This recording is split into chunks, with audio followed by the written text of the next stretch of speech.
My nice girlfriend decides to punish a guy for rejecting her. So a few years ago I had this kinda on and off thing going with one of my female friends. I'll call her Jenna. Although we did hook up a few times, I was generally quite deep in the friend zone. Today I fully recognize that those hookups really were just her method of keeping me interested enough to keep hanging around. Now before I get to the actual incident, I'm just going to share a few cliff notes to give you a better understanding of her personality, and the level of her manipulation. She was the type that would berate men for opening a door for her, stating that she gets so sick of a society where men think women can't do basic things for themselves. But if her drink ran empty at parties, she would berate all the men there for not offering to fill it up for her and stating that the days of gentlemen really are gone. In restaurants, she and her pathetic best friend, call her Carrie, would sit at a table, check out guys and largely debate what they're guessing their junk looks like. At the same time though, she would freak out if men said anything sexual about her. Whenever I pointed out the irony, her answer would simply be that rules do not apply to us, because we are women. There was one particular incident where a random hot guy had randomly messaged her on Facebook and asked her out.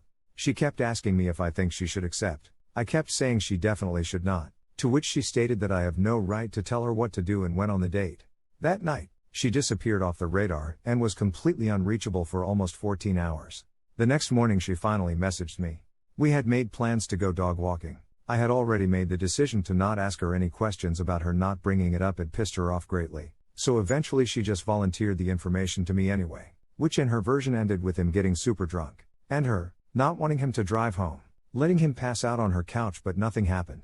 Later I found out from Carrie that they had actually slept together.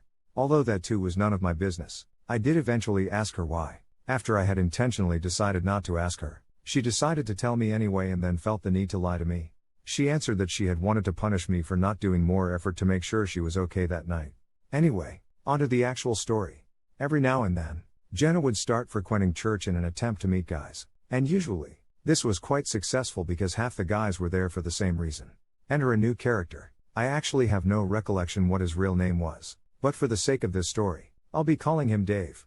So Dave and Jenna had hit it off, and I had to endure countless messages from Jenna about how she had met the guy she was going to marry. Oh right, in the 3 years I knew Jenna, she had met her future husband at least 6 times. There was a problem with Dave though. He was a nice guy, and I don't mean that in the Reddit way either. I mean he was a genuinely nice guy. Cut forward about a week and I hear my phone exploding with screenshots and ranting voice notes from Jenna. Apparently, she had messaged Dave that she was feeling tipsy and lonely and wanted him to come sleep over at her place. Dave had softly rejected her, telling her that he wouldn't feel right about it, and as he really liked her, he didn't want to risk things by moving too fast. Jenna was livid, because in her words, no man gets to reject me. I pointed out that, in my opinion, he was just being a good guy and didn't want to potentially take advantage of her. But Jenna was not having it, yelling about how she was going to ruin his life and she'll make him regret the day he crossed her.